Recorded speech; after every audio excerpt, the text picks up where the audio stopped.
Assalamualaikum warahmatullahi wabarakatuh. Alhamdulillah, puji syukur atas kehadirat Allah Subhanahu wa Ta'ala yang telah melimpahkan rahmat-Nya sehingga saya dapat menyelesaikan tugas psikoterapi dengan judul Psikoterapi Islam dengan dosen pengampu Dr. Haji Hendra Wijaya SAG MPDI. Baiklah, sebelum saya menjelaskan materi, izinkan saya memperkenalkan diri. Perkenalkan, nama saya Nusratul Faiza dengan NIM 2020502067, kelas 2052 BPIC, Prodi Bimbingan dan Penyuluhan Islam, Fakultas Dakwah dan Komunikasi Universitas UIN Raden Fatah Palembang. Baiklah, yang pertama, konsep dasar psikoterapi. Psikoterapi dapat diartikan sebagai upaya membantu penyembuhan dan perawatan kepada klien melalui aspek emosi dan spiritual seseorang dengan cara yang islami dan tidak bertentangan dengan ajaran Islam. Jadi, psikoterapi Islam adalah teknik mencegah dan mengobati gangguan kejiwaan yang berasal dari permasalahan kehidupan manusia dengan menggunakan kombinasi pendekatan keagamaan dan pendekatan psikologis dalam perspektif agama Islam yang dapat diterapkan sendiri ataupun oleh seorang psikoterapis pada klien. Selanjutnya, unsur-unsur terapi. Munculnya gangguan. Berdasarkan hasil penelitian yang dilakukan terhadap para pasien yang terganggu kesehatan mentalnya, ia menyimpulkan bahwa kesehatan mental yang terganggu dapat mempengaruhi keseluruhan hidup seseorang. Pengaruh itu adalah perasaan, pikiran, kelakuan, kesehatan badan, sedangkan yang tergolong penyakit jiwa adalah lebih berat lagi. B. Tujuan psikoterapi Islam.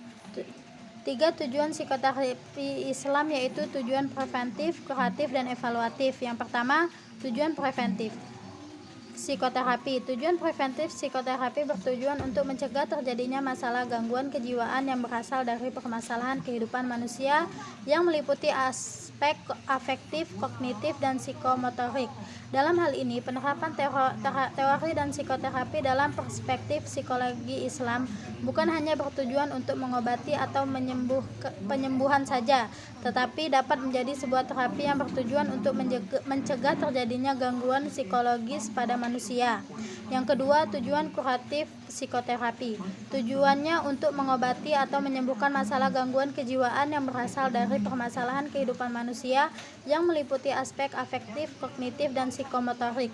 Pada individu manusia dalam hal ini, penerapan teori dan psikoterapi Islam dilakukan setidaknya oleh 2 orang atau kelompok yang terbagi menjadi 2. Peran pertama, satu orang yang salah satu kelompok yang berperan sebagai psikoterapis.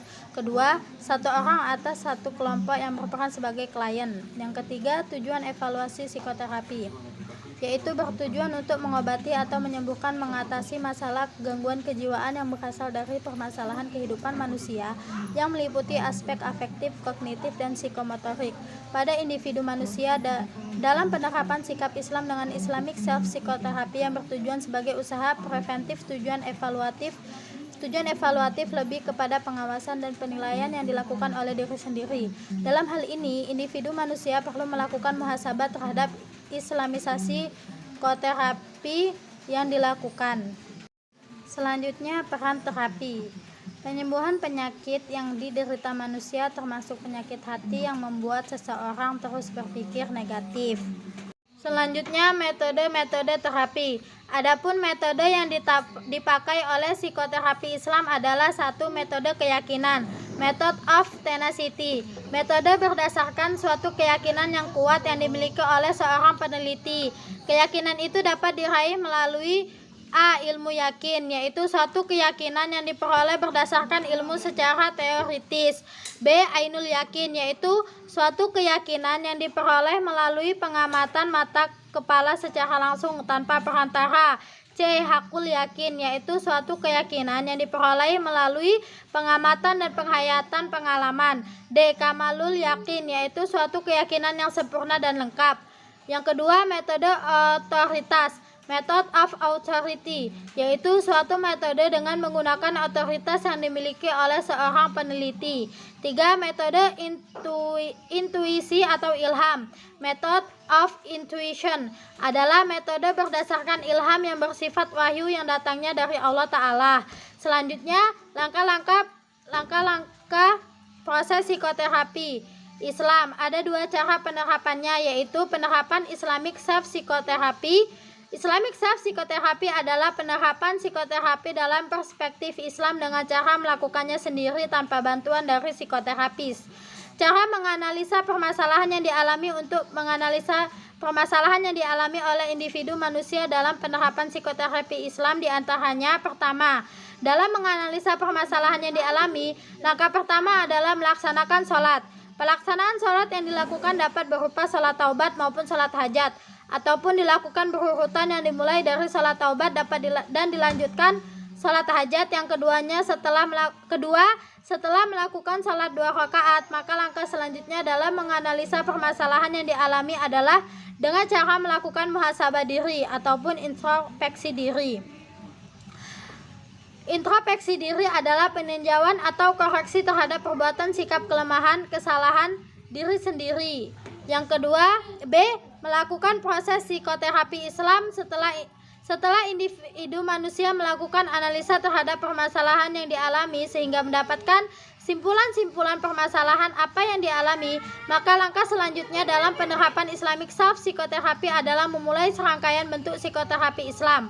Serangkaian bentuk psikoterapi Islam yang dilakukan dalam islamisasi terapi diantaranya psikoterapi melalui iman, psikoterapi melalui ibadah, dan psikoterapi melalui ruqyah. C. Evaluasi proses dan hasil psikoterapi Islam. Langkah selanjutnya dalam penerapan Islam Self Psychotherapy adalah melakukan evaluasi proses dan hasil pelaksanaannya, dalam artian bahwa individu menilai apakah penerapan psikoterapi Islam yang dilakukan sudah baik dan benar dan bagaimana hasil yang didapatkan. Yang kedua, penerapan sikap Islam untuk mengobati atau penyembuhan. A. Membangun hubungan dekat. Kedua, penerapan psikoterapi Islam untuk mengobati atau penyembuhan. A. Membangun hubungan dekat dengan klien. Langkah pertama dalam menerapkan psikoterapi Islam untuk pengobatan atau penyembuhan adalah membangun hubungan dekat dengan klien. Dalam hal ini maksudnya adalah seseorang psikoterapis harus dapat dipercaya oleh klien.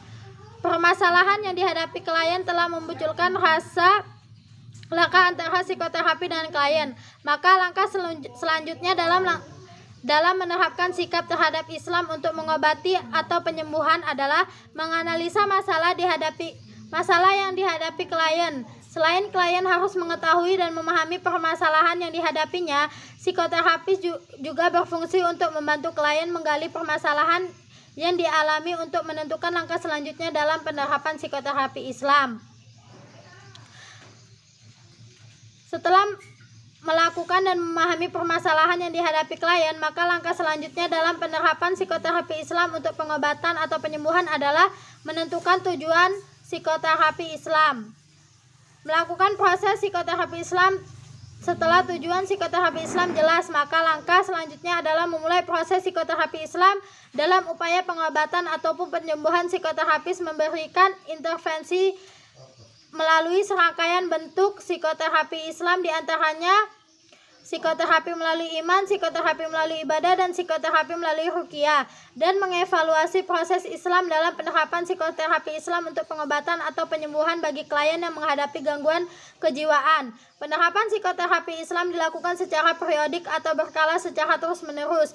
Psikoterapi mengarahkan klien untuk menjalankan serangkaian psikoterapi Islam dengan baik dan benar. Mungkin hanya itu yang bisa saya sampaikan. Kurang lebihnya saya mohon maaf. Kepada Allah saya mohon ampun. Wabillahi taufiq wal hidayah. Wassalamualaikum warahmatullahi wabarakatuh.